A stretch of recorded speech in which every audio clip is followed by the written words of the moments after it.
Good morning बच्चों। देखिए ये 7th क्लास की हिंदी हम आपको कहाँ तक पढ़ा चुके थे, लेसन 4 तक पढ़ा चुके थे। लेसन 5 निज भाषा उन्नति। इसका देखिए कविता का आप सारांश कैसे लिखेंगे। प्रस्तुत कविता में कवि ने अपनी हिंदी भाषा की उन्नति का वर्णन किया है। इसमें हिंदी भाषा की उन्नति का वर्णन किया गया है। अब देखो पहला दोहा क्या है। निज भाषा उन्नति अह सब उन्नति को मूल, बिन निज भाषा ज्ञान के मिटन है को सूल। अर्थात कहने का मतलब ये है, निज भाषा मतलब अपनी निज भाषा क्या है, हिंदी। उन्नति है, यदि हिंदी भाषा नहीं है सब उन्नति को मूल। यदि आपको हिंदी भाषा का ज्ञान है तो आपके जीवन में हर मूल्य से उन्नति होगी। बिन निज भाषा ज्ञान के मिटे न को सूल। और यदि आपको हिंदी भाषा अपनी मातृभाषा का ज्ञान नहीं है तो अपने हृदय का सूल मीन्स क्या, दुख कष्ट, अपने हृदय का कष्ट दूर नहीं कर सकते। कहने का मतलब क्या है, निज भाषा उन्नति अह सब उन्नति को मूल। यदि हमें अपनी निज भाषा हिंदी अपनी मातृभाषा का ज्ञान है, हमें अपनी मातृभाषा के बारे में सब कुछ मालूम है तो हमें किसी प्रकार की उन्नति में बाधा नहीं पड़ सकती। यदि हमें अपनी मातृभाषा का ज्ञान नहीं है तो यह हमें इस तरह से लगेगा कि जैसे कि हमारे हृदय में कोई कष्ट है। अब देखिए दूसरा, करूँ विलम्ब न भ्रात अब उठो मिटाऊँ सूल, निज भाषा उन्नति करूँ प्रथम हो सबको मूल। कहूँ विलम्ब न भ्रात मतलब भैया, भ्रात मीन्स होता भाई, भाई इस बात पर विलम्ब मत करो, अब उठाऊँ मिटाऊँ सूल, अपने इस हृदय के सूल मतलब कष्ट को मिटाओ। भाई उठो, अब अपने इस मतलब हृदय के कष्ट को मिटाओ। निज भाषा उन्नति कहूँ प्रथम जो सबको मूल। चाहे आपको जितनी भी भाषा आती हो लेकिन सबसे पहले अपनी हिंदी भाषा का ज्ञान होना जरूरी है। हे भ्राता हे भाई अपने इस कष्ट को मिटाओ, मतलब इस बात पर देर मत करो, भैया इस बात पर देर मत करो और उठो और अपनी इस हृदय के सूल को मिटाओ। अर्थात हमें इस भावना को हटाना चाहिए। निज भाषा उन्नति कहूँ प्रथम जो हो सबको मूल।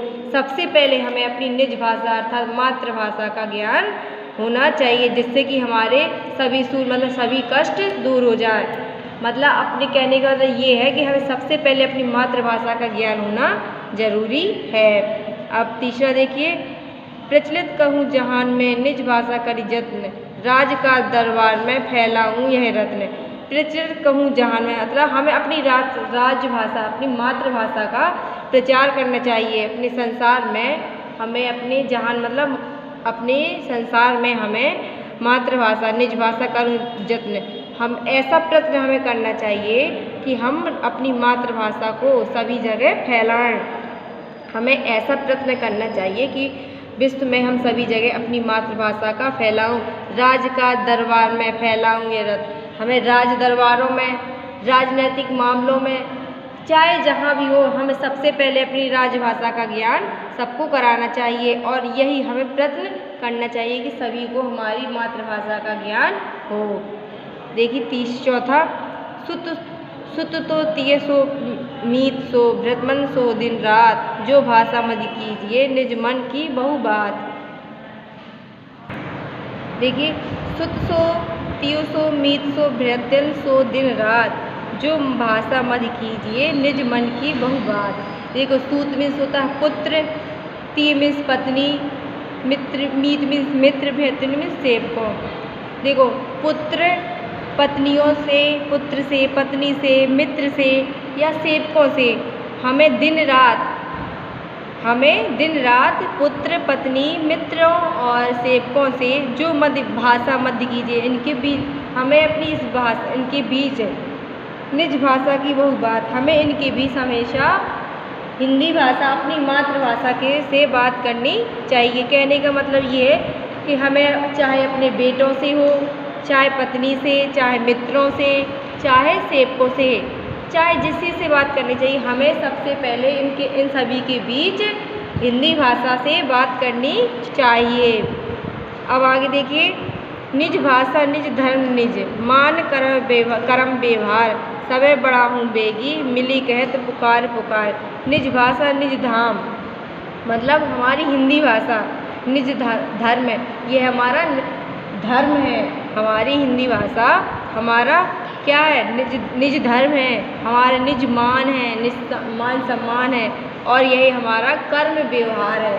हिंदी भाषा हमारा मान सम्मान धर्म और यही हमारा कर्म व्यवहार है। सबे बड़ा हूँ बेगी, मिली कह पुकार पुकार। तो हमें सबे बड़ा हूँ बेगी, और हमें सभी से बड़ा से मतलब सभी से बढ़कर हिंदी भाषा को पुकार पुकार कर मतलब कहना बोलना चाहिए। हमें सभी के बीच हिंदी भाषा क्या पुकार से कहना चाहिए। हमें चाहे जिस भाषा हो, चाहे जिस भाषा का ज्ञान हो, लेकिन हमें हिंदी भाषा सबसे पहले हिंदी भाषा का ज्ञान होना चाहिए। पढ़ो लिखो कहूँ लाख विधि, भाषा बहु प्रकार, पे जबू कहूँ सोचियो निज भाषा अनुसार। पढ़ो लिखो कहूँ लाख विध भाषा। हम मतलब कहने का मतलब ये है कि चाहे जिस भाषा का ज्ञान लो, चाहे जिस भाषा में पढ़ो, चाहे जिस भाषा में लिखो, चाहे जितनी भाषा है, जितने प्रकार की भाषा सीखो, लेकिन सबसे पहले हमें पे जब हूँ कहूँ सोचियो। सबसे पहले तुम जब भी कुछ सोचना तो सबसे निज भाषा अनुसार सबसे पहले हिंदी भाषा के बारे में ही सोचना और बोलना। चाहे तुम जितनी भाषाओं का ज्ञान करना, लेकिन सबसे पहले हिंदी भाषा का ज्ञान लेना और यही इसी भाषा से बोलना। चाहे जो भी भाषा सीख लो, हिंदी अंग्रेजी संस्कृत जो भी सीखना हो, लेकिन हमें अपनी मातृभाषा का उपयोग करना चाहिए। हमें अपनी मातृभाषा को कभी नहीं भूलना चाहिए।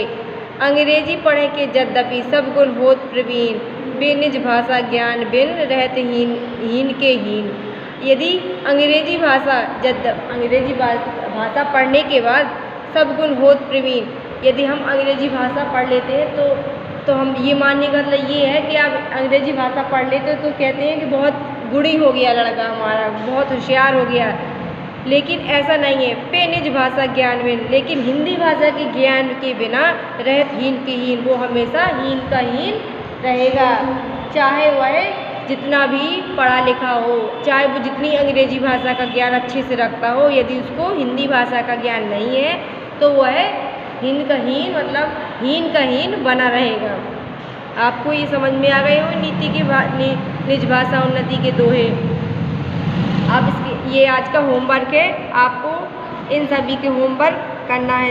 इन निज भाषा उन्नति के दोहे का होमवर्क करना है। अब हम आपको कुछ लिखवा दें थोड़ा बहुत। एक बार हम आपको नीति के दोहे दोबारा पढ़ा दें। निज भाषा उन्नति के दोहे दोबारा पढ़ा रहे हैं। निज भाषा उन्नति अह सब उन्नति को मूल, बिन निज भाषा ज्ञान के मिटे नहीं को सूल। हमें अपनी उन्नति भाषा का ज्ञान होना चाहिए, सब तभी हम इस जहान में अपनी उन्नति कर सकते हैं। बिन निज भाषा ज्ञान के मिटे नहीं को सूल, मतलब हे मीन्स होता है हृदय। यदि हमें अपनी मातृभाषा हिंदी का ज्ञान नहीं है तो हमारे हृदय का सूल मतलब कष्ट या पीड़ा नहीं मिटा सकते हैं। कहूँ विलम्ब न भ्रात, अब उठो मिटाऊँ सूल, निज भाषा उन्नति करूँ प्रथम सो सबको मूल। करो विलम्ब न भ्रात मतलब भैया अब विलम्ब मत करो, भैया अब विलम्ब मत करो, अब उठो और अपने हृदय का सूल मतलब कष्ट मिटाओ। निज भाषा उन्नति करूँ प्रथम तो सब हो मूल। हमें तुम सबसे पहले यही कार्य करो, जो सबसे पहला है कार्य यह है कि सबसे पहले अपनी मातृभाषा का ज्ञान लो और उन्नति करो। प्रचलित करूँ जहान में निज भाषा करी जत्न, राजकाज दरबार में फैलाऊँ यह रत्न। प्रचलित करूँ जहान में, मैं पहले निज भाषा करी जत्न, सबसे पहले हमें यह पहले प्रयत्न करना चाहिए कि हमें अपनी राष्ट्रीय भाषा हिंदी को सारे जहान में या सारे विश्व में फैलाना चाहिए।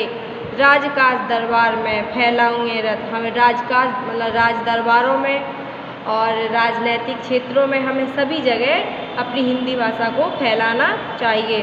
सुत सो तीर सो मीत सो वृतन सो दिन रात, जो भाषा मध्य कीजिए निज भाषा को बहु बात। हमें चाहे वो सुत मीन्स पुत्र, मीति मीन्स पत्नी, मीत मीन्स मित्र, वृतन मीन्स सेवको, हमें चाहे जिस टाइम, चाहे दिन हो चाहे रात हो, चाहे दिन हो चाहे रात हो, उसी टाइम अपने बेटों से हो, चाहे पत्नी से हो, चाहे मित्रों से हो, चाहे सेवकों से, चाहे जिसी से हो, उनके मध्य हमें, उनके बीच से, मतलब उनके बीच हम जो बातें करते हैं वो हमें हिंदी भाषा में ही करनी चाहिए। यही आपका धर्म है। निज भाषा निज धर्म निज मान करम व्यवहार, सबे बड़ा हूँ बेग मिली करे पुकार पुकार। हमें निज भाषा, हमारी राष्ट्रभाषा हमारा धर्म है, हमारा मान सम्मान है और हमारा कर्म व्यवहार है। सबे बड़ा हूँ बेग मिली कहत पुकार पुकार। हमें सभी जगह यही तेज तेज भाषा से पुकार पुकार कहना चाहिए कि हमें अपनी हिंदी भाषा पर गर्व है और हमें हिंदी भाषा को सबसे आगे बढ़ाना चाहिए। बड़ी तेज़ी से इस भाषा का प्रचार करना चाहिए। पढ़ो लिखो कहूँ लाख विधि, भाषा बहु प्रकार, पे जबई कज सोचियो निज भाषा अनुसार। पढ़ो लिखो को हुआ लाख विधि, मतलब चाहे जितना पढ़ो, चाहे जिस जिस भाषा का ज्ञान लो, चाहे जो भी भाषा हो उस भाषा का ज्ञान लो, चाहे जितनी प्रकार की भाषाओं का ज्ञान लो, लेकिन सबसे पहले हमें अपनी निज भाषा के बारे में सोचना चाहिए। हमें सबसे पहले हिंदी भाषा के बारे में सोचना चाहिए और उसी के बारे में ही बोलना चाहिए और हमें सबसे पहले उसी का ज्ञान लेना चाहिए। अंग्रेजी पढ़ी के यद्यपि सब गुण होत प्रवीण, हम अंग्रेजी भी पढ़ना, हमें अंग्रेजी भी पढ़ना चाहिए। यद्यपि कहने का मतलब ये है कि हम अंग्रेजी पढ़ लेते हैं तो सब गुण होत प्रवीण, तो लोग कहते हैं कि बड़ा निपुण हो गया, मतलब सब गुणों में संपूर्ण हो गया बेनिज भाषा ज्ञान के। लेकिन हिंदी भाषा के ज्ञान के बिना रहत हीन के हीन, वो हमेशा हीन के हीन रहता है। अब आपके देखिए दोहे पूरे हो गए, 2 बार पढ़ा चुके हैं हम। अब आपको क्या करना है, इसका प्रसंग एक बार सुन लीजिए। प्रस्तुत कविता में कवि ने अपनी हिंदी भाषा का उन्नति का वर्णन किया है। प्रस्तुत कविता में कवि ने अपनी हिंदी भाषा की उन्नति का वर्णन किया है। सभी लोग अपना इस होमवर्क आज पूरा करेंगे और इसके अभ्यास का सब कुछ करवा चुके हैं। अब इसके आगे है घर की फूट बुरी पद, जो हम कल पढ़ाएंगे। घर की फूट बुरी पद हम इसको कल पढ़ाएंगे। आप मीनिंग क्वेश्चन सब कुछ करा ही चुके हैं। सभी लोग अपना अपना होमवर्क अच्छे से करेंगे।